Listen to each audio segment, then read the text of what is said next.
APR Group, 2 and 3 BHK premium apartments at Patancheru. Comfortable pricing, GHMC and RERA approved.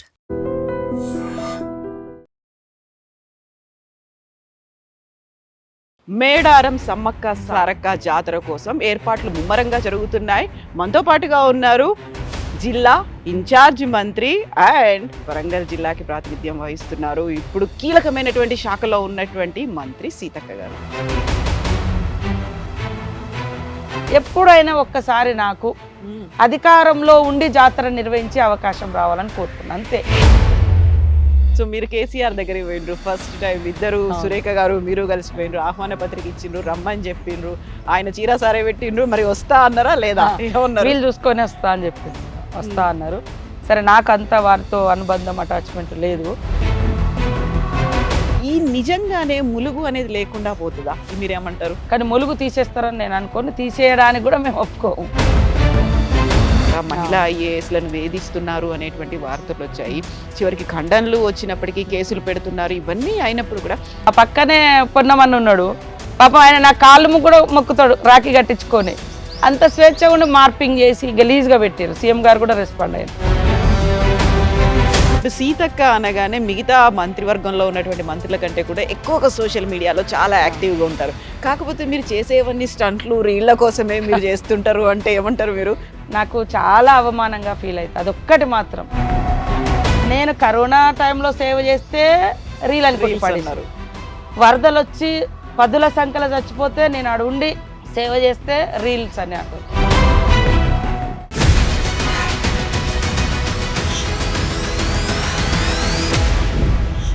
నమస్తే, welcome to iDream inside politics with Kavitha. Medaram Sammakka Sarakka Jatara కోసం ఏర్పాట్లు ముమ్మరంగా జరుగుతున్నాయి.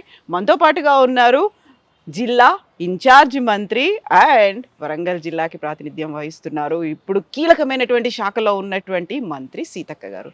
Madam నమస్తే. నమస్తే. ఎలా ఉన్నారు మీరు? బాగున్నా. చాలా చాలా హెక్టిక్ షెడ్యూల్స్ ఉన్నట్టున్నాయి. అవును, అంటే ఇంకా మేడారం అనేది మాకు చాలా చాలా ఇంపార్టెంట్. మన వరంగల్ జిల్లాకు కూడా చాలా ఇంపార్టెంట్. ఈ రాష్ట్రానికి కూడా అందరి భక్తుల సంఖ్య పెరుగుతుంది. వాళ్ళందరినీ బాధ్యతగా చూసుకోవాల్సిన అవసరం ఉంది ఇప్పుడు. అందుకోసం మీరు ప్రభుత్వంలోకి వచ్చిన తర్వాత రెండోది ఇది. 2024లో అయింది. అప్పటికి ఇప్పటికి ఏమన్నా ఏర్పాట్లలో చేంజెస్ మార్పు అట్లాంటివి చాలా చాలా మార్పులు వచ్చినాయి.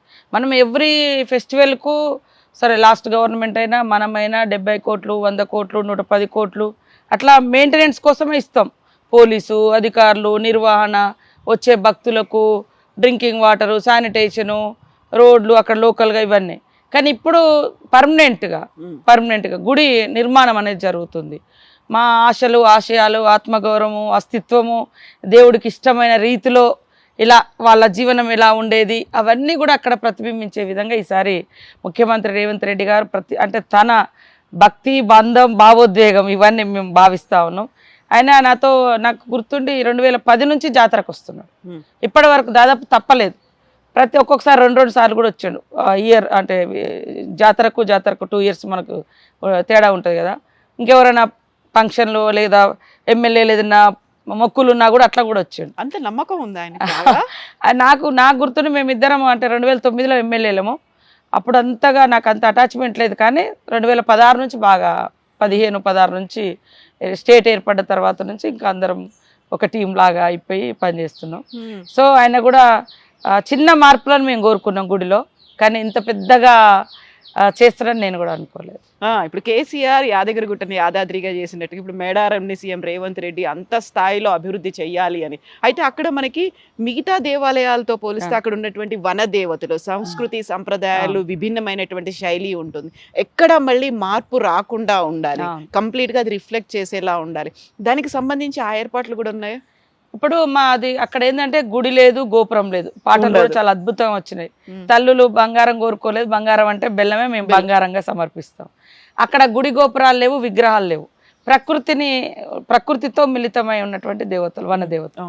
కాబట్టి ఇప్పుడు మనం కట్టే కన్స్ట్రక్షన్ కూడా ఓపెన్, చుట్టూ సాలారం అంటాము, గోడలు అవన్నీ పెట్టుకుంటున్నాం.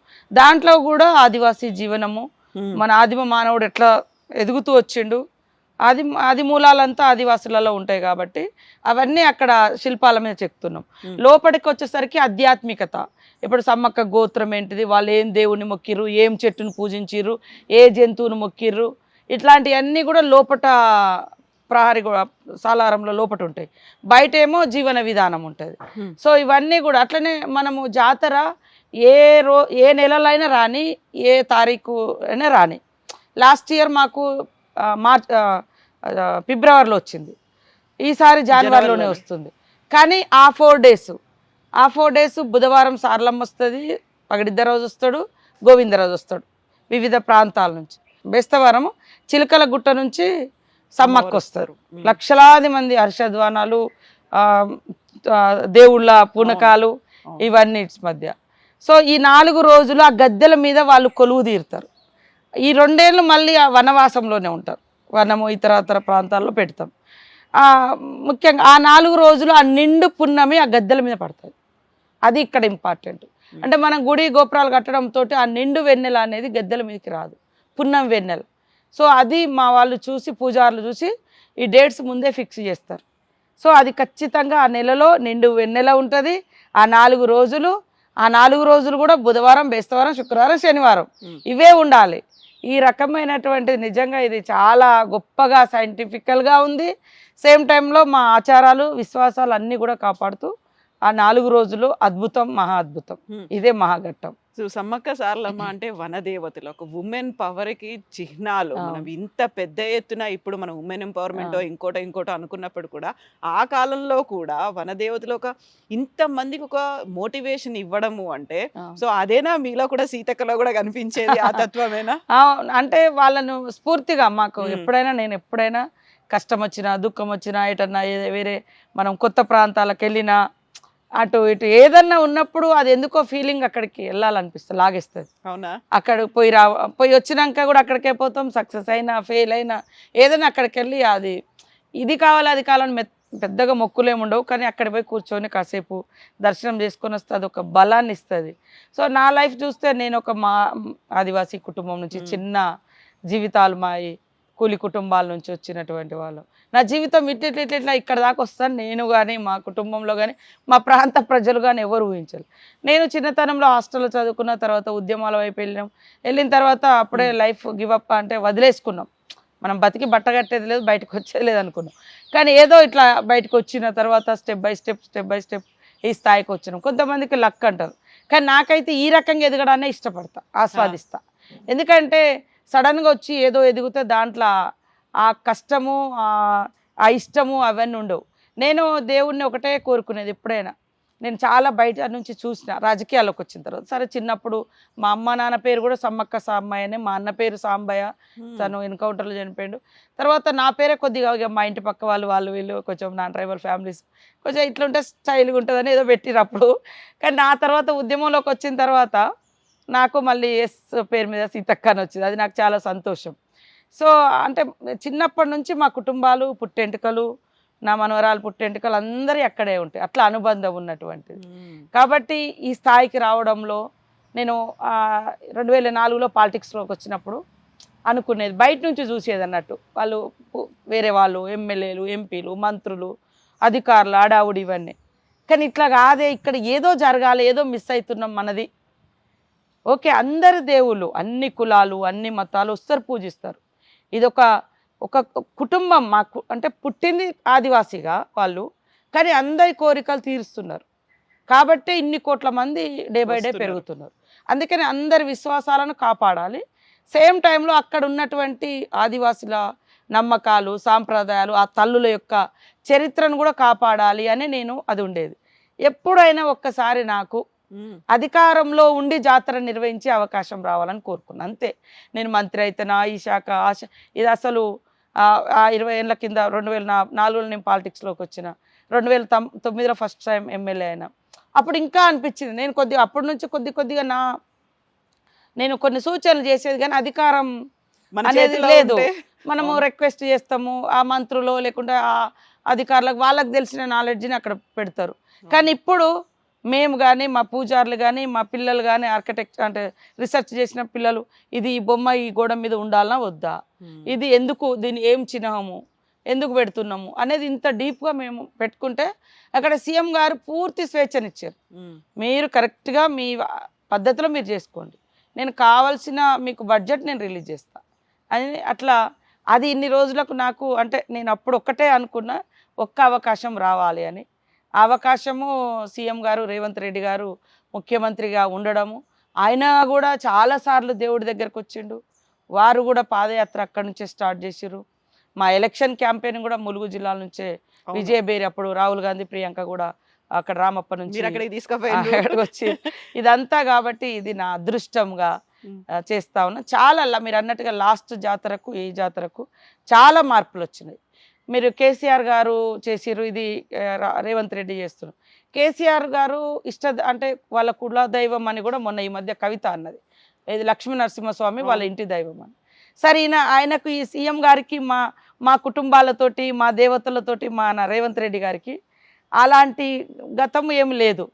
కానీ ఆయన ఎందుకో ఒక భావోద్వేగం ఉంది, బంధం ఉంది, ఈ ఇష్యూస్ పట్ల ఆయన కొంత సానుభూతి కూడా ఉంది. వీళ్ళు అడవి ప్రజలు, వీళ్ళందరూ అంటే మొక్కుకునే దైవం వాళ్ళే కాదు, ఇన్ని లక్షల మంది పోతున్నారంటే అక్కడ శక్తి ఉంది అనేది ఆ రకంగా ఆయనకు ఆ భావంతో అది చేసిండు. ఎందుకంటే ఆయన కుల దైవం కాదు, కుటుంబ దైవం కాదు, ఆయన ఏదైనా స్వార్థంగా చేయడానికి ఏమీ లేదు.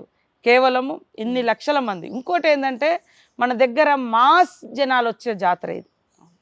ఖాళీ 1 రూపీ బిల్ల లేకుండా కూడా నా చిన్నతనంలో కానీ ఇప్పుడు కూడా మూటలు వేసుకొని 3 రోజులు మేము మా ఊరు నుంచి నడుచుకుంటూ వచ్చి ఆ దేవుణ్ణి దర్శనం చేసుకుని ఇప్పటికి కూడా వడిబాల బియ్యము, మన కొబ్బరి, ఎండు కొబ్బరి, ఖర్జూరాలు అవన్నీ మా అమ్మ వడిబాల బియ్యం ఒక 1 వీక్ ముందే బుధబేస్తవారం ముందే ఇక్కడ చేసుకుంటారు ఇంట్లల్లో.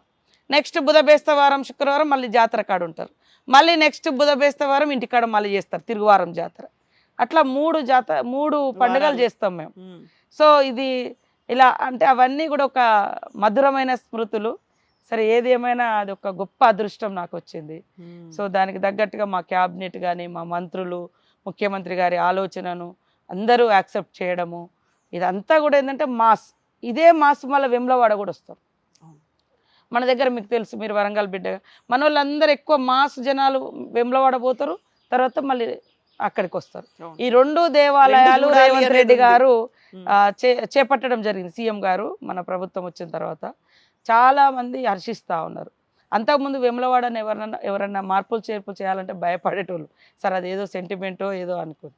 కానీ ఆయన భక్తుల యొక్క విశ్వాసాన్ని, నమ్మకాన్ని కాపాడాలని ఇవి 2 చేయడం అనేది చాలా అద్భుతం, మహా అద్భుతం ఇది. సో మీరు కేసీఆర్ దగ్గరికి పోయిండ్రు ఫస్ట్ టైం, ఇద్దరు సురేఖ గారు మీరు కలిసిపోయిండ్రు, ఆహ్వాన పత్రిక ఇచ్చిండ్రు, రమ్మని చెప్పిండ్రు, ఆయన చీర సారే పెట్టిండ్రు, మరి వస్తా అన్నారా లేదా? వీళ్ళు చూసుకొని వస్తా అని చెప్పింది మేడం, వస్తా అన్నారు. సరే నాకు అంత వారితో అనుబంధం అటాచ్మెంట్ లేదు. సురేఖ కంటే అంతకుముందు వాళ్ళతో పనిచేసింది టీఆర్ఎస్ వాళ్ళతో ఒక 5 సంవత్సరాలు 6 సంవత్సరాలు ఎమ్మెల్యే అంటే వాళ్ళ పార్టీలో ఉంది. సో వారికి కొంచెం ఇక యోగక్షేమాలు పర్సనల్ అవన్నీ మాట్లాడినా నాకు అంత అటాచ్మెంట్ లేదు. అయినా కూడా మర్యాదగా మన సాంప్రదాయం, మన రాష్ట్రంలో జరిగే రాష్ట్ర పండుగ ఇది. యాక్చువల్గా 96లోనే స్టేట్ ఫెస్టివల్గా కూడా ప్రకటించడం జరిగింది ఆనాడు టీడీపీ ప్రభుత్వంలో. కాబట్టి ఇప్పుడు ఆ స్టేట్ ఫెస్టివల్ కాబట్టి మన వాళ్ళందరినీ, మన రాష్ట్రం వాళ్ళందరినీ పిలుచుకోవాలని మేము బీజేపీ వాళ్ళని కూడా ఆహ్వానించడం జరిగింది. సరే కిషన్ రెడ్డి గారు లేరు అని చెప్పారు. నేను పర్సనల్గా వెళ్ళిద్దాం అనుకున్నాం, వారు లేరని తెలిసింది. మంత్రిగా ఉన్నారు, కేంద్ర మంత్రులను కూడా ఆహ్వానిస్తున్నాం. బండి సంజయ్ గారు వీరు అసెంబ్లీలో అందరికి ఇచ్చినాం, అందరు ఎమ్మెల్యేలకు, ఆల్ ఫ్లోర్ లీడర్స్కి ఇచ్చినాం. మ్యాక్సిమం ట్రై చేస్తున్నా, నేను అందుకోలేకపోతున్నా. కానీ మీ ఐ డ్రీమ్ ద్వారా అందరికీ సమ్మక్క సారలమ్మ జాతర జనవరి 28 నుంచి 31 వరకు దేవుళ్ళు గద్దెల మీద నిండు పున్నమి వెన్నెల మధ్య ఉంటారు. కాబట్టి అది మహాదర్శనం, మహాఘట్టం. యాక్చువల్గా మళ్ళీ ఆ ఘట్టం రావాలంటే 2 years పట్టాలి మనం. కాబట్టి ఆ టైంలో వస్తే బాగుంటుందని నేను అందరికీ మీ ద్వారా స్వాగతిస్తా ఉన్నాను. డెఫినెట్గా అండి. సో లాస్ట్ టైం జరిపినప్పుడు కేసీఆర్ని పిలిచిండ్రు, అప్పుడు వెళ్ళలేదు కదా మీరు? వెళ్ళలేదు. ఇక్కడ అంతా నేను అప్పుడంతా అడావుడి ఉండే యాక్చువల్గా. ఈసారి గుడి నిర్మాణం కూడా అవుతుంది. సరే కొంత ఈసారి చాలా మార్పులు చేర్పులు, కొంత ఆదివాసీ వైభవాన్ని మేము ఆడ ప్రతిష్ఠింపజేస్తున్నాము. కాబట్టి కొంచెం అని ఆ రోజు కూడా నేను అనుకున్నా. బట్ అప్పుడు ఇంత నాకు గ్యాప్ కూడా, అప్పుడు మా గవర్నమెంట్ అప్పుడే వచ్చింది, హడావుడిలో ఉన్నాము. ఇది కొంచెము పనులు కూడా చేయలేకపోయినాం ఎక్కువ. అందుకనే ఆహ్వానించినట్టుగా పర్సనల్గా వెళ్ళి ఆహ్వానించినట్టుగా అయితే గుర్తులేదు. అందరికీ అసెంబ్లీలో అట్లా ఇన్విటేషన్స్ ఇవ్వడం అదే చేసిన. ఇప్పుడు మీరు ప్రాతినిధ్యం వహిస్తున్నటువంటి ములుగుకి సంబంధించి ఈ మధ్యన సీఎం రేవంత్ రెడ్డి గారి దగ్గర నుంచి వచ్చినటువంటి ఒక మాట, ఇన్ని జిల్లాలు ఎందుకు కేసీఆర్ అప్పుడు ఏర్పాటు చేసింది కదా, ములుగు జనగాంని తీసేయొచ్చు కదా అనేది. మంత్రి పొన్నం ప్రభాకర్ కూడా హుస్నాబాద్ అంటే ఎక్కువ కరీంనగర్లోనే ఉంటుంది, కరీంనగర్లో కలిపేయాలి అనేది. ఈ నిజంగానే ములుగు అనేది లేకుండా పోతుందా? మీరేమంటారు? ములుగు అనేది పోదు, జిల్లా దృష్టి లేదు. అంటే మీరు ఈ మాట అన్నది కూడా నేను వినలేదు వాస్తవానికి. ఇది బయట సర్క్యులేట్ అవుతుంది, వైరల్ అవుతుంది. ఈరోజు కూడా ఏదో చూసినాము. కాకపోతే ఏంటంటే ములుగు 3 జిల్లాలలో ఉంది. ములుగు అనేది ములుగు నియోజకవర్గము 3 జిల్లాలలో ఉంది. భూపాలపల్లిలో 5 గ్రామాలు ఉన్నాయి, మహబూబాద్ జిల్లాలో 2 మండలాలు ఉన్నాయి, భద్రాచలం వాళ్ళు ములుగులో 2 మండలాలు ఉన్నాయి. ఇట్లా కాకుండా ఒకటే కూర్పుగా చేస్తే బాగుంటుందనే ఆలోచన ఉన్నట్టుగా నాకు తెలుసు అన్నీ. కానీ ములుగు తీసేస్తారని నేను అనుకోను, తీసేయడానికి కూడా మేము ఒప్పుకోము. ఏదైనా అంత అందరికీ ఆ ఫీలింగ్స్ ఉంటాయి కాబట్టి ఎవరి జిల్లా వాళ్ళు, ఇది ఉద్యమాలు చేసినటువంటి వాళ్ళం మేము, జిల్లా కావాలని ఆ రోజు. కాబట్టి వచ్చింది. ములుగు జిల్లాకు ఒక చారిత్రాత్మకమైనటువంటి చరిత్ర ఉంది, హిస్టారికల్ హిస్టరీ ఉంది. సో రామప్ప ఉంది, బిగ్ లేక్స్ ఉన్నాయి, ఇప్పుడు టెంపుల్ మన సమ్మక్క సారలమ్మ ఉంది, టూరిజం బాగుంది, రాష్ట్రంలో హైయెస్ట్ ఫారెస్ట్ ఉన్న ఏరియా కూడా ములుగు, నేషనల్ హైవే ఇవన్నీ ఉన్నాయి. కాబట్టి వెనుకబడ్డ జిల్లాలలో ఇదొకటి ఉంది, ఉంటేనే మేము దాన్ని ఇంకా డెవలప్ చేసుకోగలుగుతాం. కాబట్టి ఆ పరిస్థితి తీసుకురాకుండా తప్పకుండా మేము కాపాడుకుంటాం. ఓకే, ఇప్పుడు మనం సంస్కృతి సంప్రదాయాల గురించి మాట్లాడుకున్నప్పుడు చీర కట్టుబాట్ల గురించి ఈ మధ్య కాలంలో విపరీతమైనటువంటి చర్చ వచ్చింది. మీరు ఎప్పుడు చూసినా చీరలోనే ఉంటారు, మాకు ఊహ తెలిసినప్పటి నుంచి మిమ్మల్ని అట్లనే చూస్తూ ఉన్నాం కదా. ఎందుకని ఇట్లాంటి ఒక చీర గురించి చర్చ కాదు, అది పిచ్చి రచ్చలాగా మారిపోయింది. స్త్రీ అంటే ప్రకృతి అనుకున్నారు, కాకుండా వికృతమైనటువంటి రూపంలో కూడా మాట్లాడుకోవడం అనేది ఏమనిపిస్తుంది మీకు అది చూస్తే? నాకు నేను అందరూ చీర మంచిగా అక్క అట్లా అంటారు. నేను అంతకుముందు హాస్టల్లో ఉన్నప్పుడు లంగా జాకెట్, తర్వాత అడవిలో పోయినాక ప్యాంట్ షర్టు, తర్వాత వచ్చినాక 2-3 ఏళ్ళు నాకు కట్టడం కష్టమయ్యేది చీర కట్టుకోవడం. కానీ ఇప్పుడు చీర కట్టుకుంటేనే కంఫర్ట్ గానే ఫీల్ అవుతా. నేను రాహుల్ గాంధీ పాదయాత్రలో కానీ, సీఎం గారి రేవంత్ రెడ్డి గారు పాదయాత్ర చేసినప్పుడు కానీ ఇదే చీర ఇట్లనే కట్టుకొని, రాహుల్ గాంధీ గారితో రోజు 25 కిలోమీటర్లు అట్లా నడిచేది. ఎవ్రీ స్టేట్లో 5 days 6 days. ఆ తర్వాత లాస్ట్ ఎండింగ్ పంజాబ్ నుంచి సెన్సిటివ్ ఏరియా మనం కూడా ఉండాలి సార్ తోటి అని నేను అప్పుడు ఇంకా పంజాబ్ నుంచి కాశ్మీర్ దాకా ఎంబటి ఉన్నాను. అందరు అనేటోళ్ళు ఏంది నువ్వు చీర. సార్ నాకు ఇంట్లో ఉంటే కంఫర్ట్గా పంజాబ్ డ్రెస్లు వేసుకుంటా, ఇంటికి రాగానే అదే వేసుకుంటా. కానీ బయట మాత్రం జనంతో చీరలోనే ఉంటా. కొద్దిగా ఎందుకో ఇక అలవాటు అయిపోయింది నన్ను జనాలు. ఇట్లా ఫస్ట్ స్టార్టింగ్లో చీర కట్టడము వేయడము చాలా కష్టం. ఇప్పటికి కూడా అప్పుడప్పుడు ఒక మనిషి ఉంటేనే అట్లా అనిపిస్తుంది. కానీ చీర అనేది ఒక డిగ్నిటీగా అనిపిస్తుంది. మన సాంప్రదాయం, భారతీయుల సాంప్రదాయం. లేదా మనము ఊర్లో అయినా కూడా చీర గోసి పెట్టుకోవడం ఇదంతా కూడా బందోబస్తుగా ఉంటుంది. నేనేమంటా అంటే మన కట్టుబొట్టు అనేది మనల్ని ప్రతిబింబింప చేయాలి, మన వ్యక్తిత్వాన్ని కూడా అందులో చూపిస్తుంది. అందుకని నీట్గా ఉండాలి, డీసెన్సీ ఉండాలి, డిగ్నిటీ ఉండాలి, కంఫర్ట్గా ఉండాలి అని చెప్తా. నేను ఇంట్లోకి రాగానే పంజాబ్ డ్రెస్ వేసుకుంటా. లేదా ఏదన్నా టూర్ పోయినప్పుడు, లేదన్నా ఏదన్నా వాకింగ్లో ఉన్నప్పుడు పంజాబ్ డ్రెస్ వేసుకుంటా. అది కూడా నాకు కంఫర్ట్ ఉంటుంది. ఒక్కొక్కసారి చీరతోటి అన్నప్పుడు కొంచెము ఇబ్బంది పడతాం, గుట్ట ఎక్కినప్పుడు, లేదా ట్రెక్కింగో, వాకింగో, రన్నింగో అన్నప్పుడు. కానీ వాకింగ్కి మాత్రం నేను దీన్ని బాగానే మేనేజ్ చేయగలిగిన. సరే అంత ఓర్పు నేర్పు అందరికీ అవసరం అంటే అంత అవసరం ఉండకపోవచ్చు. నేనేమంటా అంటే మన డ్రెస్ అనేది మన ఒంటిని కాపాడాలి, సేమ్ టైంలో మనం అందరం గౌరవించబడాలి అనేది కూడా. సరే కొంతమంది ఏంటంటే ఈ సమాజంలో ఇంకా మైండ్ సెట్ చాలామందిది మారలే. అందుకనే తరగతి గదుల్లోనే అమ్మలను, అక్కలను, చెల్లెలను గౌరవించే పాఠాలు రావాలి అని నేను చెప్తా ఉంటాను. తరగతి గదుల్లోనే మన అమ్మను, చెల్లెను, అక్కని ఎట్లా చూస్తామో బయట ఆడకూతును కూడా ఆ రకంగా చూడాలని. కాబట్టి మనము ఇట్లా ఇష్టం ఉంటుంది. కొంత ఎట్లా ఉన్నదంటే ఈ పార్ట్ చూస్తే ఈ రకమైన ఫీలింగు అనేది కొంత మైండ్ సెట్ అట్లా ఫిక్స్ అయిపోతున్నారు. అంటే జనంలో అది ఉంది. అది మార్చకుండా మనం ఏదో చేస్తే అది ఇంకొక రకంగా పోతుంది. కాబట్టి నేనేమంటా అంటే కంఫర్ట్గా ఉండండి, నీట్గా ఉండండి, డిగ్నిటీగా ఉండండి, ఇది ఉంటే చాలా బాగుంటుందని. ఓకే, తీసేయడం మూలంగా వచ్చే లాభం ఏంటిదని నేను అడుగుతున్నాను. ఓకే, ఎక్కువ మనము ఇవన్నీ ఓపెన్గా ఎక్స్పోజ్ చేయడం మూలంగా అంటే ఏంటిది నీకు వచ్చే ఏంటిది ఆ తృప్తి ఏంటిది? నాకు అట్లా ఫీలింగ్. నేను వేరే వాళ్ళని ఎవరిని కించపరుస్తలేను, కానీ నా అడ్వైజ్ మాత్రం కంఫర్ట్ డ్రెస్ వేసుకోండి, డీసెన్స్ కూడా ఉండేటట్టుగా నీట్గా మంచిగా ఉంటే ఎక్కడికైనా. ఇప్పుడు కొంతమంది పాపం స్టేజ్ల మీదకి ఇక్కడ దాకా కట్టింగ్ చేసుకున్న డ్రెస్ వేసుకొని వస్తుండ్రు. ఆడ మొన్న నేను ఎక్కడో చూసిన తండ్రి ఉన్నాడు, పక్కన అమ్మాయిది ఇట్లా ఇట్లా పోతుంది, అది అమ్మాయి ఇట్లా ఇట్లా అంటుంది. అంటే ఎంత ఇబ్బందిగా ఉంటుంది కదా, ఇట్లా లాంగ్ స్కర్ట్ వేసుకొని ఇక్కడ దాకా ఓపెన్ ఉంటుంది, దాన్ని మళ్ళీ ఇట్లా ఇట్లా సర్దడం ఇదంతా ఎందుకు ఇబ్బంది? అదే నువ్వు మంచిగా కింది దాకా వేసుకున్నా, లేకుండా కనీసం ఇక్కడ దాకా వేసుకున్నా బాగుండదు. నేను అట్లాంటివి చూసినప్పుడు నాకు ఈ ఫీలింగ్ అనిపించింది. అట్ ద సేమ్ టైం సరే వాళ్ళు అట్లా బట్టలు వేసుకున్నారు కాబట్టి ఎట్లా పడితే అట్లా మేము టచ్ చేస్తాం, మేము తిడతాం అనేది కూడా తప్పు. మార్పు అనేది అటు రావాలి, ఇటు రావాలి. ఎగ్జాక్ట్లీ, అటు రావాలి, ఇటు రావాలి. అంతిమంగా నా అడ్వైజ్ ఏంటంటే కంఫర్ట్ డ్రెస్ వేసుకోండి, మంచిగా డిగ్నిటీగా డీసెన్సీగా ఉండండి అని చెప్తాను. ఎంతసేపు అమ్మాయికి మాత్రమే కాదు కదా, అబ్బాయిలకు కూడా చెప్పాల్సిన అవసరం ఉంది కదా ఇద్దరికి. అదే చెప్తున్నా.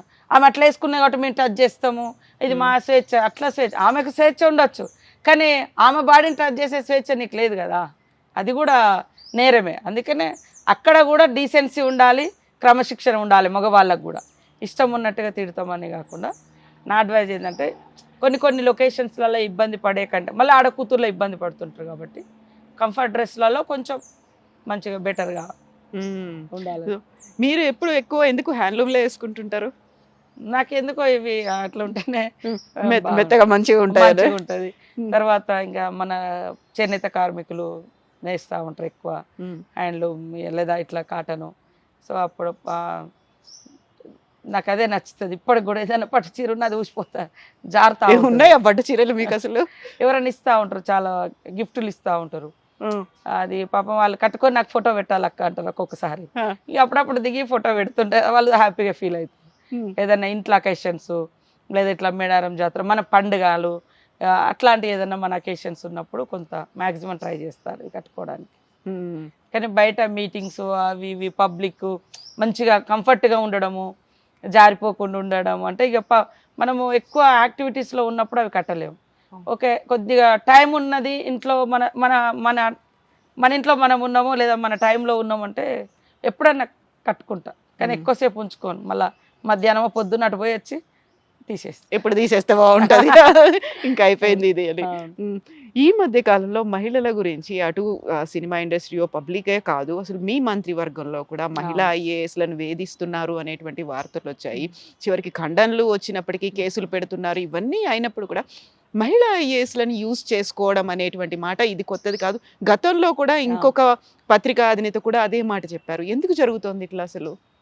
అసలు ఎందుకో ఈ మధ్యకాలంలో లాస్ట్ గవర్నమెంట్లో కూడా వచ్చింది, ఇప్పుడు కూడా వచ్చింది. అది తప్పు. ఎందుకంటే ఒక మహిళ అధికారి స్వేచ్ఛగా పనిచేసేటువంటి అది ఉండకుండా పోతుంది. ఇలాంటిది ఎప్పుడు మనల్ని మనం నా గురించి ఏమనుకుంటారు, నన్ను ఇట్లా టచ్ చేస్తే ఇప్పుడు మనం ఇద్దరం ఇక్కడ ఏదో మాట్లాడుకుంటుంటాం, బయట చూసేటోళ్ళకి ఏదో అనిపిస్తుంది. అది కాదు కదా, అక్కడ ఏం జరిగిందో తెలియకుండా ఇట్లా రాలేయడం అనేది అది తప్పు. వాస్తవానికి మహిళలు ఇప్పుడిప్పుడు స్వేచ్ఛగా పనిచేస్తున్నారు, నిర్ణయాధికారంలోకి వస్తున్నారు, నిర్ణయాలు తీసుకుంటున్నారు, ఆఫీసర్స్గా చేసుకుంటున్నారు. కాబట్టి అలాంటి అంటే ఇప్పటి నుంచి కాదు, ఇది మన మీద ఆడవాళ్ళు బయటికి రావద్దు అనేది ఆనాటి మను సంస్కృతి అదంతుంది. ఆ భావం నుంచే మన తల్లిదండ్రుల కాంచి మొదలు పెడితే భర్తలు పిల్లలు ఇదొక భావజాలం ఉంటుంది. అమ్మ అక్క చెల్లె ఎటు బయటికి పోవద్దు, నవ్వొద్దు, మగవాళ్ళతో మాట్లాడొద్దు. అక్కడ నుంచి అవన్నీ బ్యారికేడ్స్ దాటుకొని ఎంత ఫైట్ చేసి యుగాలు గడిచినాయి. ఇప్పుడు ఈ స్థాయికి వచ్చారు. ఇప్పుడు వచ్చినా కూడా అందరము చూసుకోవాల్సి వస్తుంది. ఎవరన్నా వచ్చి అప్పుడప్పుడు మంత్రులు కూడా మమ్మల్ని అక్క అని ఇట్లా కొడతారు. అరే ఎందుకు కొట్టినా నువ్వు ఏదేదో అని ఇట్లా మేము ఫీల్ అవుతుంటాం. అంటే ఎవరన్నా ఇది ఏదో చూస్తారు. నేను కూడా దానికి బలైందాన్ని కదా. అసెంబ్లీలో మా పక్కనే పొన్నమని ఉన్నాడు, పాపం ఆయన నా కాళ్ళు కూడా మొక్కుతాడు రాఖీ కట్టించుకొని. అంత స్వేచ్ఛ ఉండి మార్పింగ్ చేసి గలీజ్గా పెట్టారు. సీఎం గారు కూడా రెస్పాండ్ అయ్యారు. అది నాకు రాజ్ ఠాకూర్ వచ్చిండు. రాజ్ ఠాకూర్ నేను ఎప్పుడు రాఖీ కడతా, వాళ్ళ భార్య అయితే నన్ను ఆడబిడ్డ అనే చెప్పుకుంటుంది. వాళ్ళ పిల్లలు అత్త అత్త అనే వస్తారు. రాజ్ ఠాకూర్ వచ్చి పొన్నంతో మాట్లాడుతున్నాడు, పొన్నం నేను ఇద్దరం పక్క పక్క సీట్లు, పొన్నమన్న నేను.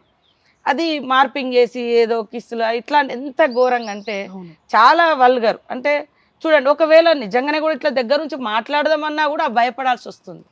ఇది తప్పు, ఇలాంటిది తప్పు. ఎవరి జీవితాలు వాళ్ళు, అంటే వాళ్ళ నిర్ణయాధికారం అనేది వాళ్ళు వర్క్ చేస్తున్నారు. ఈ వర్క్ అనేది తగ్గిపోతుంది. స్వేచ్ఛగా మూవ్ అయ్యి ఒక అధికారి దగ్గరికి, ఒక మంత్రి దగ్గరికి, ఒక సామాన్యుడు పోలేని మగవాళ్ళు అయితే ఇప్పుడు రాత్రి 10 గంటలకు నా దగ్గర ఏదన్నా సంతకం కావాల్సి వస్తుంది. ఒక్కొక్కసారి రాత్రి 1 గంటకు కూడా వచ్చి పెట్టించుకొని మీటింగ్లు కూడా ఉంటాయి. మీటింగ్లు కూడా మెన్ అధికారులు ఉంటారు. ఇంకప్పుడు మా ఇంట్లోకి వస్తుంటారు, వచ్చి మేడం ఇది తెల్లారి వరకు ఇది సర్క్యులేట్ చేయాలి, పంపాలి సంతకం అని. ఇంకా అట్లాంటప్పుడు మేము కూడా రేపు రావాలని ఒక్కొక్కసారి అవాయిడ్ చేస్తాం, కానీ అర్జెంట్ అని కూడా అంటుంటారు. ప్రభుత్వంలో ఉన్నప్పుడు కాదనలేరు. ఇట్లాంటి అన్నిటికీ అట్లా అంటగట్టడం అనేది చాలా తప్పు. ఇది ఆరోగ్యకరమైనటువంటి చర్చ కాదు. ఇది చాలా ఆడవాళ్ళని ఇంకా వాళ్ళ స్థాయిని, వాళ్ళ వర్క్ను, ఇదంతా వాళ్ళ యొక్క ఎఫిషియన్సీని కూడా తగ్గిస్తుంది. మనం ఏదో గట్టిగా చేయాలి, మనం అంటే ఏదో చూపించుకోవాలనే అంబిషన్స్ ప్రతి ఒక్కరికి ఉంటుంది. అది అధికారిగా కూడా ఉండొచ్చు, యాజ్ ఎ రిపోర్టర్గా మీరు కూడా రాత్రిపూట ఏదో జరుగుతుందంటే విజువల్స్ తీసుకోవడానికి పోతారు. ఇంకా మేము మీద కూడా ఏదో చేసి, లేదా నేను కూడా ఒక ప్రజాప్రతినిధిగా ఎక్కడికో పోవాల్సి వస్తుంది. ఏదైనా మీటింగ్స్ అంటారు, చర్చలు అంటారు, లేకుంటే ఇక్కడ కూర్చోవాలక్క ఇది డెసిషన్ తీసుకోవాలంటారు, అయినప్పుడు పోతాము. అట్లాంటివన్నీ భయపడాల్సిన పరిస్థితి వచ్చినప్పుడు మన నిర్ణయాధికారాన్ని, మన పనితనాన్ని మనం ఒక 10 అడుగులు వెనుకకు పోయినట్టే అవుతుంది. మనల్ని ఇట్లా లిమిట్ చేసుకున్నట్టు అయితే. కాబట్టి ఇలాంటి చర్చలు అనేది అసలు జరగకుండా ఉండడం చాలా ఆరోగ్యకరమైంది. ముఖ్యంగా మహిళల మీద, మహిళా ఐఏఎస్ల మీద తప్పు ఇది. అట్లా చేయకుండా ఉంటే చాలా బెటరు. పత్రికలైనా, టీవీలైనా, మంత్రులైనా, ఎమ్మెల్యేలైనా, ఎవరైనా అలాంటి చర్చకు దారి తీయకుండా ఉంటే మంచిది, చాలా మంచిది. కాకపోతే ఇలాంటి లీక్ ఇచ్చిందే సీఎం అనేటువంటి మాట. కొంతమంది మంత్రుల్ని తీసేయడానికి, ఉద్వాసన పలకడానికి ఇంకొక ఈ దారిగా ఇచ్చారు అనేది లేదు. అది అంతే పొలిటికల్. ఆయనకు ఎందుకు ఉంటుంది అట్లా? ఆయన సీనియర్ మంత్రిగానే ఉన్నాడు, ఆయన పని ఆయన చేసుకుంటున్నాడు కోమటిరెడ్డి గారు. సరే, వాళ్ళిద్దరికి మాత్రం అట్లాంటిది ఎక్కడా నాకైతే గ్యాప్ కనపడలేదు. మంచిగా కలిసిమెలిసి ఉంటారు వాళ్ళందరూ, ఇబ్బంది ఏం లేదు. అది బయట నుంచి మా దాంట్లో మాకు డిస్టర్బెన్స్ చేయడానికి జరుగుతున్నటువంటి సీఎం మీద అసంతృప్తి ఒక మంత్రి ద్వారా క్రియేట్ చేయడానికి చేస్తుంది. కోమటిరెడ్డి వెంకటరెడ్డి అని కూడా చాలాసార్లు సీఎం గారు మంచిగా ఇది అన్న, ఇది బాగా చేసినావు, అది చాలాసార్లు క్యాబినెట్లో కానీ బయట కానీ. అంతకుముందు సీఎం గారు కరెంటు విషయంలో ఏదో మాట్లాడితే అమెరికాలో ఇక్కడ వేరే క్రియేట్ అయితే కూడా వెంకటరెడ్డి గారు అక్కడికి పోయి అవంతా అట్లా చాలాసార్లు మెచ్చుకున్నాడు, చాలాసార్లు ఇది చేసిండు. వాళ్ళిద్దరి మధ్య అసలు పోటీ లేదా వైరుధ్య అభిప్రాయాలు అయితే నాకైతే ఎక్కడ కనపడలేదు ఎప్పుడు. అలాంటిది లేదు, అలాంటి ఉద్దేశమే ఆయనకు లేదు. అదే.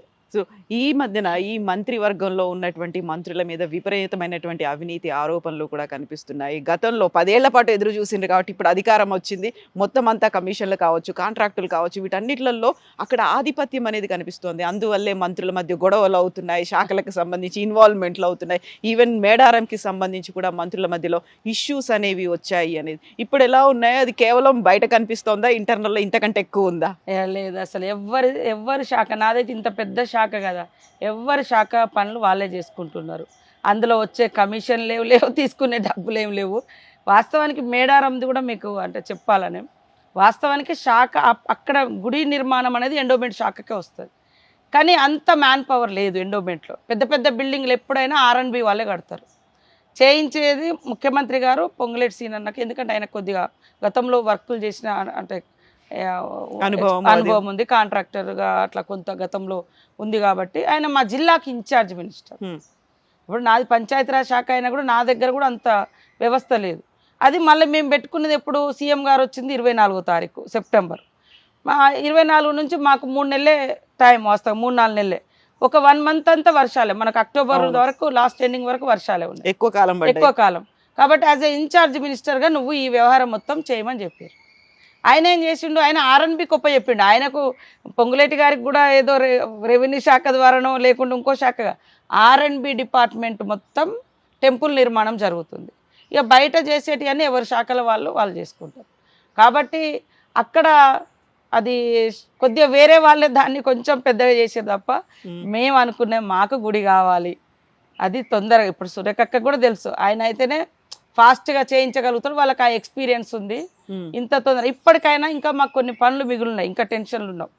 మనం తీసుకున్నది 3 నెలల టైము, 3 నెలలలో 1 year కావాల్సినటువంటి గుడి ఇప్పుడు కట్టే అంటే చాలా కష్టమైనప్పటికి కూడా డే అండ్ నైట్ ఆయన కూడా రెగ్యులర్గా ఫాలో అప్ చేస్తున్నాడు, మాట్లాడుతున్నాడు. ఆ కమిషన్ల కాడ కానీ కక్కుర్తి కాడ కానీ ఎలాంటి గొడవలు లేవు. జస్ట్ ఇది ఎండోమెంట్ వాళ్ళే చేయాలన్నప్పుడు ఎండోమెంట్ వాళ్ళ దగ్గర అంత మ్యాన్ పవర్ లేదు. నేను లోకల్ ఎమ్మెల్యే పంచాయతీరాజ్ మినిస్టర్ను, కానీ నా పంచాయతీరాజ్ శాఖ కూడా అంత పెద్ద కన్స్ట్రక్షన్ చేయదు, ఓన్లీ R&B అయితేనే చేస్తుందని R&B శాఖకు ఇవ్వడం జరిగింది. యాజ్ ఏ ఇన్ఛార్జ్ మినిస్టర్గా వారు అక్కడ బాధ్యత తీసుకున్నారు, అంతే తప్ప వేరేం లేదు. సో ఇప్పుడు సీతక్కకి తన శాఖ మీద కొంచెం అసంతృప్తి ఏదైనా ఉందా, మారిస్తే బాగుండేది అని ఏమన్నా మీరు ఫీల్ అయినరా? అట్లేం లేదండి, మంచిగానే ఉంది. బానే ఉంది కదా పంచాయతీరాజ్ శాఖ. ఎందుకని సీత మధ్యలో కొద్దిగా అనిపించింది, సర్పంచెస్ లేరు, ప్రజాప్రతినిధులు లేరు గ్రామాలలో. ఇది కొంచెం నా ఆతృత అంటే అదే, తొందరగా ఎలక్షన్స్ అయితే సర్పంచులు ఉంటారు, కొంత గ్రామాలు బాగుపడతాయి, అభివృద్ధి అయితే, ఫండ్స్ లేవు అనేది నేను సీఎం గారిని రోజు ప్రెజర్ చేసేది, అన్న ఎలక్షన్ పెట్టు. మేము ఏదో మంచిగా చేయాలని అనుకున్నాము. వాస్తవానికి ఇది నాకు రావడం గొప్ప అదృష్టం. యాక్చువల్గా సమ్మక్క సారలమ్మ జాతి నుంచి ఫస్ట్ టైం మంత్రి, కోయ జాతి నుంచి. దాదాపు మేము 5-6 ఎమ్మెల్యేలు ఉంటాము, కానీ ఎప్పుడు అంటే పర్టికులర్గా గోండ్స్కి వచ్చింది ఆదిలాబాద్లో, లేదా అటు ఆంధ్రలో మన బగతా వాళ్ళు ఉంటారు, ఆ కమ్యూనిటీస్కి వచ్చినాయి, లంబాడాస్కి వచ్చినాయి చాలాసార్లు. ఇప్పుడు ఒక్కసారి నాకు అందులో దట్టు మహిళగా నాకు అవకాశం వచ్చింది. అందులో ఎప్పుడో ఏదన్నా చిన్న శాఖ కాకుండా ఇంత పెద్ద శాఖ, రాహుల్ గాంధీ గారు సీఎం గారు నాకు ఇది ఇస్తే నేను గ్రామాలను బాగు చేస్తా అని నాకు కొంచెం ఏదో కోరిక, మా ఊర్లు ఇట్లాంటివన్నీ బాగుంటాయని. సో అది నాకు ఇచ్చిర్రు. కాబట్టి నాకు అక్కడ పని కావాలంటే ఊర్లో వ్యవస్థ లేదు. అప్పుడు అరే నేను ఏరుకొని అడిగినాము, నాకు ఇది ఇచ్చిర్రు, కానీ నేను చేయలేకపోతున్నా అనే భావన ఉండేది. కానీ ఇప్పుడు ఇక స్పీడప్ చేస్తాం. ఈలోపు మాకు జాతర వచ్చింది, ఇక కొంత ఫండ్స్ కూడా ఇప్పుడు రిలీజ్ చేసుకొని ఏమేమి చేయాలని అంత మ్యాప్ తయారు చేసుకుంటున్నాం. దాంట్లోనే మన పంచాయతీరాజ్ శాఖలో రూరల్ డెవలప్మెంట్లో ఉమెన్ గ్రూప్స్ కూడా ఉంటుంది, ఉమెన్స్ గ్రూప్ ఉంది కదా, మహిళా సంఘాలు, వాళ్ళది కూడా బాగా చేస్తున్నాము. దేశంలో హైయెస్ట్ మనీ ట్రాన్సాక్షన్ అయ్యేది మహిళలకు మన స్టేటే నెంబర్ 1 ఉంది.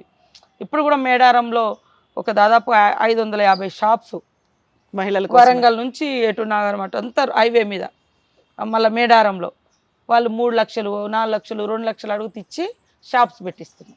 6 కోట్ల రూపాయలు ఇచ్చినాం ఇప్పుడు మహిళలకు. అంటే బ్యాంక్ లింకేజ్ ద్వారా వడ్డీ లేని రుణాలు ఇచ్చి వాళ్ళు ఏమన్నా 4 రూపాయలు సంపాదించుకొని అని అట్లా అది నాకు కూడా సంతృప్తి. తర్వాత ఇప్పుడు సెర్ఫ్ ఉంది మహిళా శాఖలో, నాది పంచాయతీరాజ్లో రూరల్ డెవలప్మెంట్లోనే సెర్ఫ్ ఉంది, దివ్యా దేవరాజ్ అని ఇప్పుడు మా CEO. అవును, ఆమె ఇప్పుడు మేము పేదరిక నిర్మూలన అని పెట్టుకున్నాం.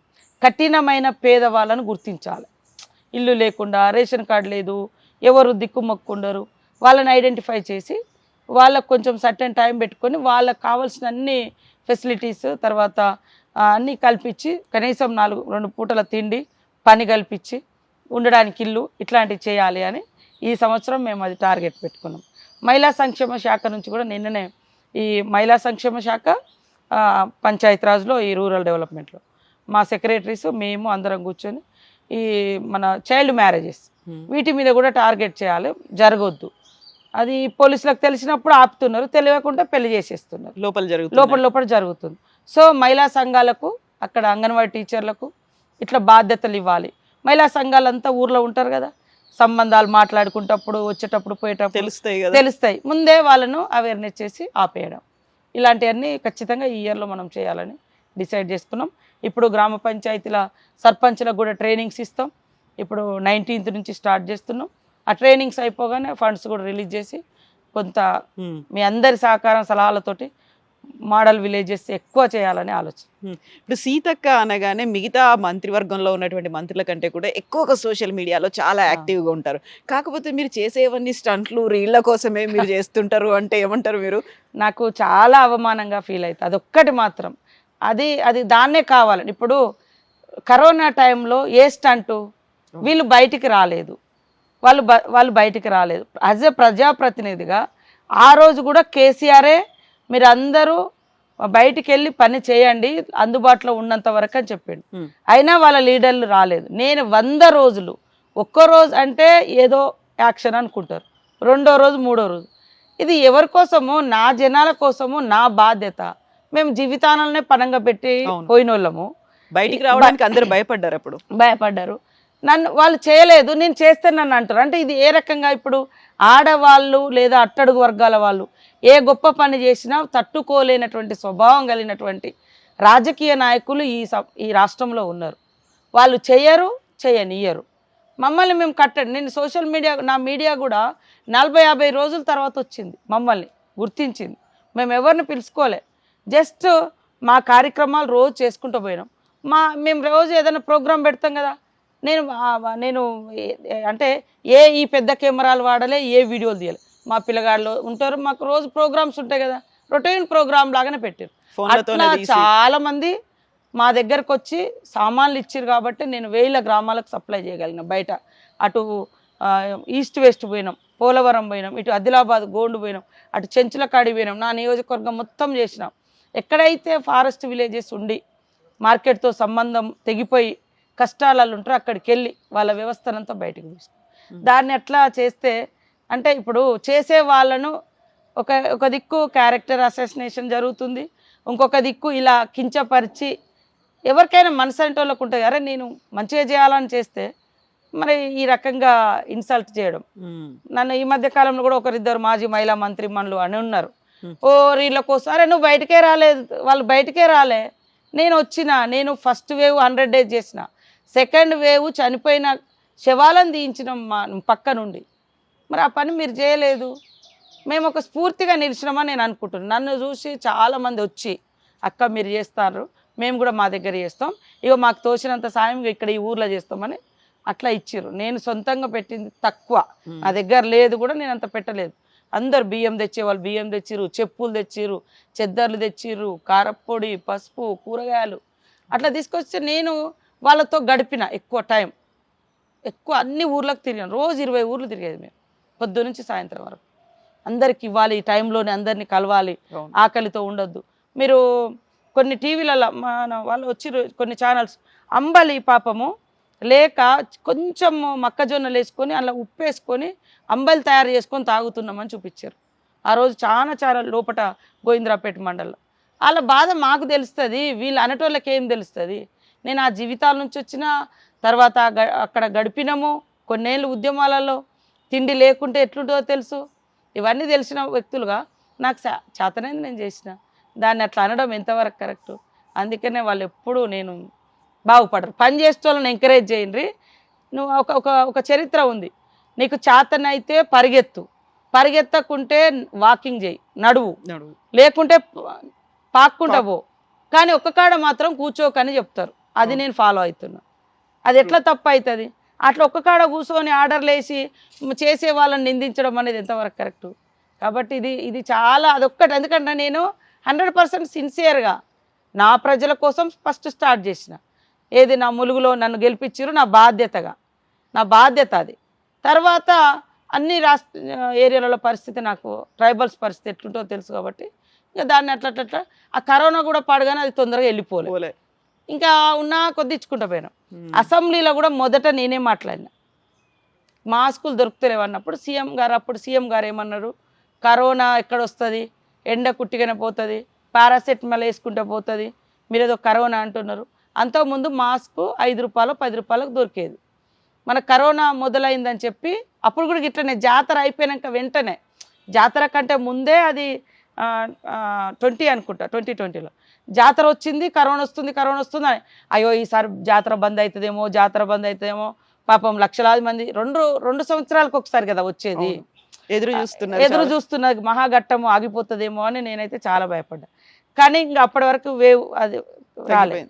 జాతర అయిపోయాక 5-6 రోజులకు అసెంబ్లీ నడిచింది. అప్పుడు మేము కొద్దిగా అక్కడక్కడ మా పిల్లలు మా పిఏలు వాళ్ళు వీళ్ళంతా చూసినప్పుడు కరోనా మాస్కులు బాగా డిమాండ్ పెరిగిందక్క, బాగా పెరుగుతున్నాయి అది అన్నాక నేను ఆ రోజు నాది ఏదో బడ్జెట్ మీద స్పీచ్ ఉండే, దాంట్లో మాట్లాడుతూ కరోనా గురించి కూడా మాట్లాడినా. అసలు ఆ పదం ఎత్తడాన్ని కూడా అప్పుడు కేసీఆర్ గారు స్వీకరించలేకపోయాడు. మీరు చూడండి కరోనా ఎక్కడిది, మాస్కులు ఎందుకు అది అని. ఆ రోజే ఇంటర్నేషనల్ అప్పటి నుంచే మన ఎయిర్పోర్ట్స్ అన్ని క్లోజ్ చేసుకొని ఉండుంటే ఇంకా ఆ వేవ్ కొద్దిగా తగ్గేదని మేము అట్లా అనుకున్నాం. తర్వాత నెక్స్ట్ అసెంబ్లీకి వచ్చినాక కూడా అందరు మాస్కులు పెట్టుకొని వచ్చారు, అందరు వీడియోలు తీసి పెట్టారు. అప్పుడు సీతక్క మాట్లాడితే కరోనా ఎక్కడదన్నారు, మాస్కులు ఎందుకు అన్నారు. ఇప్పుడు నెక్స్ట్ అసెంబ్లీ, ఇప్పుడు అసెంబ్లీలో మేము మార్చిలో కూర్చున్నాం, మళ్ళీ జూన్లోనో జూలైలో మళ్ళీ అసెంబ్లీ వచ్చింది. అప్పటికి అందరు మాస్కులు పెట్టుకొని వచ్చారు, దూరంగా కూర్చోవాలి, దూరంగా కూర్చోవడం. తర్వాత ప్రతి ఊర్లో మాస్క్ లేకుంటే 500 ఫైన్ బోర్డులు పెట్టేసారు గ్రామ పంచాయతీలలో.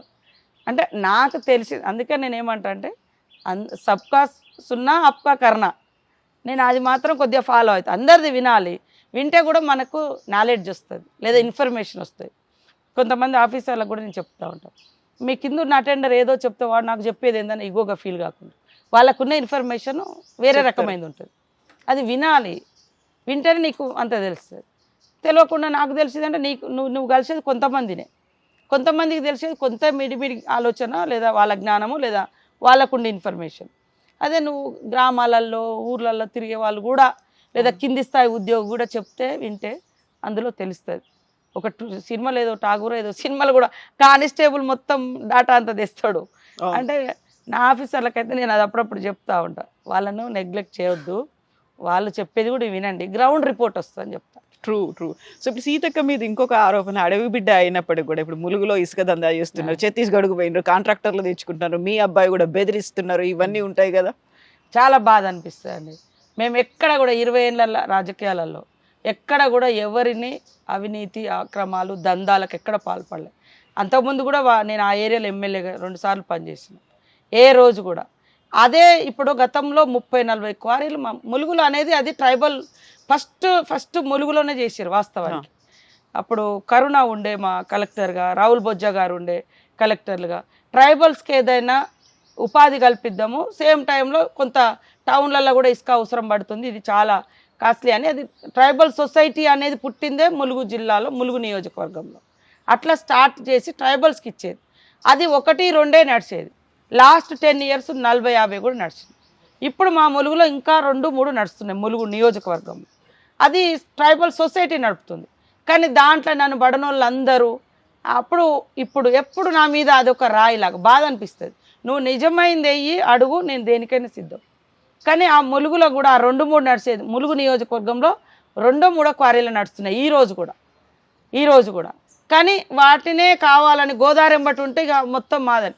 మాకేమైతే అంటే అటు భద్రాచలం ఉంది, వాజేడు, వెంకటాపురము, అటు పినపాక, అక్కడ భద్రాద్రి కొత్తగూడెం జిల్లాల లారీలు కూడా ఇటే వస్తాయి. అది నా మీద ఆరోపణ.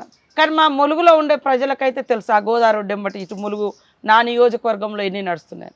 నేను అది కూడా బంద్ చేస్తే ట్రైబల్సే రివర్స్ అయ్యారు.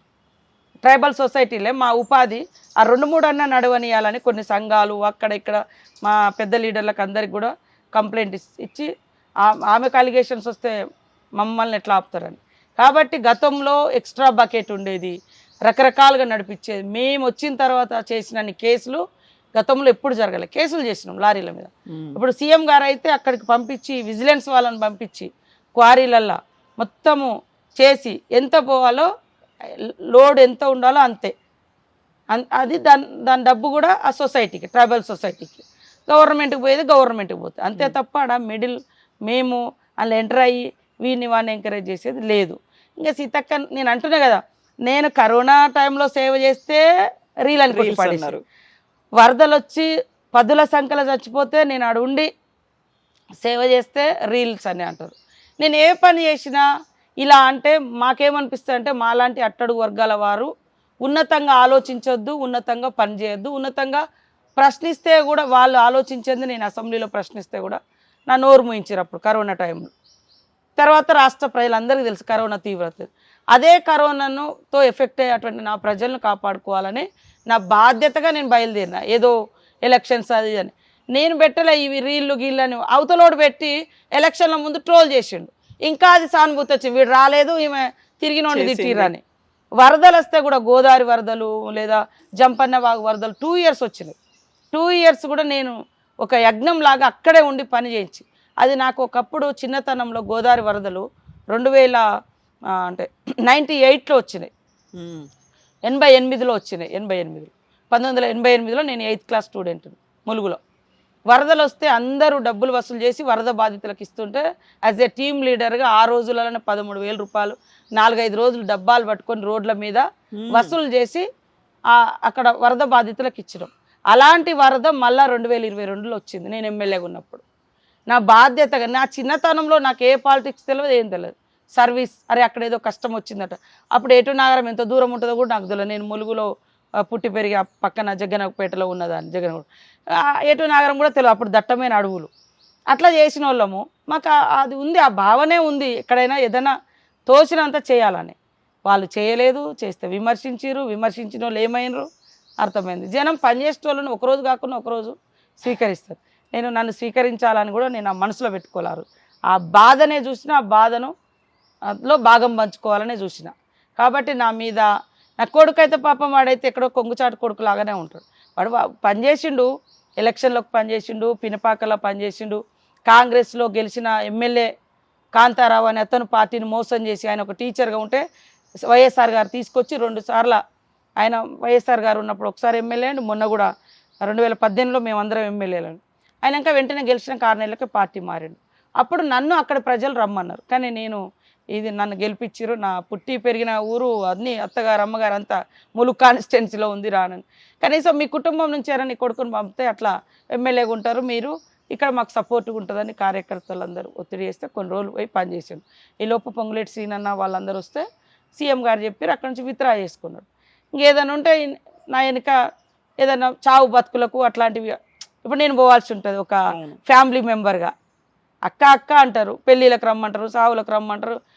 ఎవరమో ఒకరు మా కుటుంబంలో కోడలో కొడుకో ఎవరమో ఒకరం పోతాం. లాస్ట్కి నాతోటి ఉన్న మా మేనగోడలు కూడా ఇక్కడ ఉంటుంది, నాతోటే ఉంటుంది. చిన్నప్పుడు వాళ్ళ ఫాదర్ ఎన్కౌంటర్లు చనిపోయింది. ఇప్పటి నుంచి ఇప్పుడు ఇక్కడ హైదరాబాద్లో ఉంటుంది నాతోటి.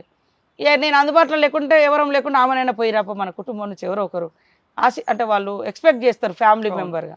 అంతే తప్ప అట్లా రాయిలు వేసుకుంటూ పోతే జనాలకు అర్థమవుతుంది కదా.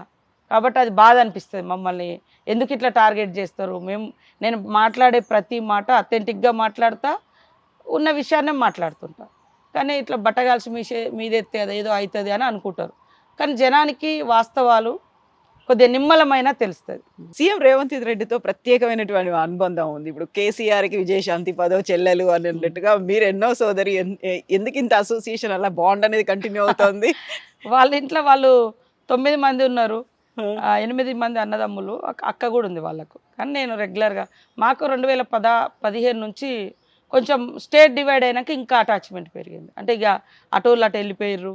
మేము కొద్దిమంది ఇందులో నేను, నరేందర్ అన్న, రేవంత్ అన్న, మేమందరం కొంచెం యాక్చువల్గా మేము జిల్లాలో ఉన్నప్పుడు దయాకర్ రావు గారి టీం లాగా ఉండేది. ఆయన 2004లో మా వరంగల్ జిల్లాకు అధ్యక్షుడు ఉండే, మన వరంగల్ జిల్లాకు. ఆయన ద్వారా అంటే నా టికెట్గా ఫస్ట్ ఆయనకే అప్లికేషన్ పెట్టుకున్నాము. సరే 2 సార్లు టికెట్ ఇప్పించడంలో ఆయన కీ రోల్ పోషించిండు. మేము కూడా అట్లనే ఉన్నాము. తర్వాత ఇంకా ఎవరి దారి అలా అయిపోయింది.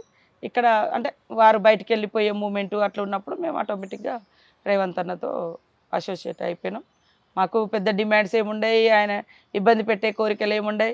ఎప్పుడు కూడా అక్క చెల్లెళ్ళు అన్నతమ్ములు బాగుండాలనే కోరుకుంటారు.